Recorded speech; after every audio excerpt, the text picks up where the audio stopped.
ছোট্ট করে বন্দনা করলাম,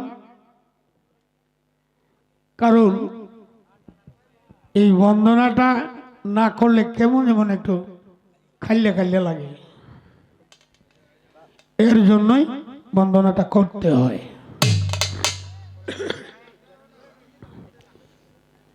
এমনিতে অন্যান্য ঢাকার যারা শিল্পী তারা বন্দনা একবার কারইলে 1 ঘন্টা নেই, কিন্তু আমাদের এলাকায় যদি 1 ঘন্টা নেই তো মাইবেদি তারে যে ভাইটা কি আরম্ভ করলা। স্থান কাল পাত্র বিশেষ সবকিছু।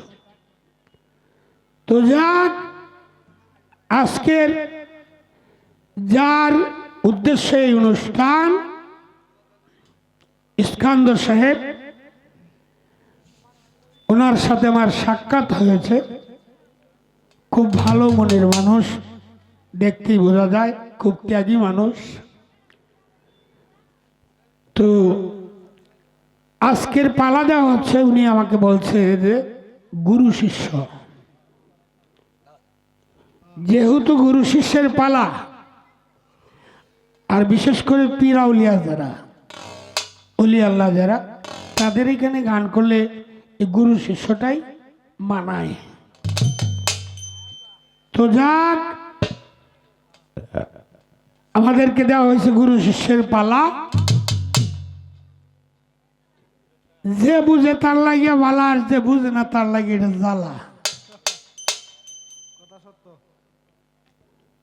তো যাক, যতক্ষণ আপনারা আছেন আমরাও আছি ইনশাল্লাহ। আমাদের জন্য একটু দোয়া রাখবেন। এই বলে আমি আরেকটি গান গেয়ে বসে যাব। ফকির সান যখন আবার দাঁড়াবে, তার কাছ থেকে পালাটা শুরু হবে।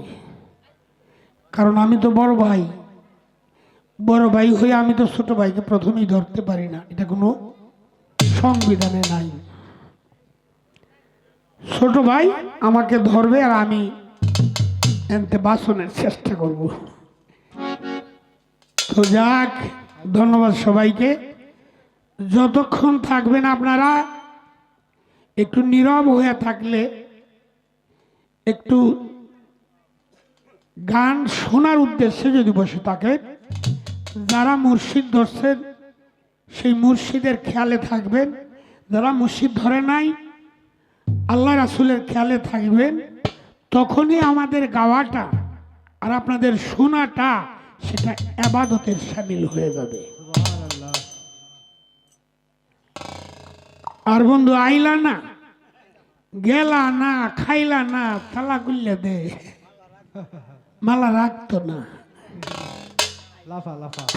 আমরা ফলা ফলাই তারে না, মালা কিনা রাহে না। তো যাক, জুড়ে দে মানে আত্মাটি বাঁধে লইয়া। তো যাক, ধন্যবাদ সবাইকে। সকলে ভালো থাকবেন, সুস্থ থাকবেন, সুন্দর থাকবেন, আল্লাহ রাসূলের রহমত সকলের উপরে পড়ুক, এই কামনাই করছি। ধন্যবাদ সবাইকে।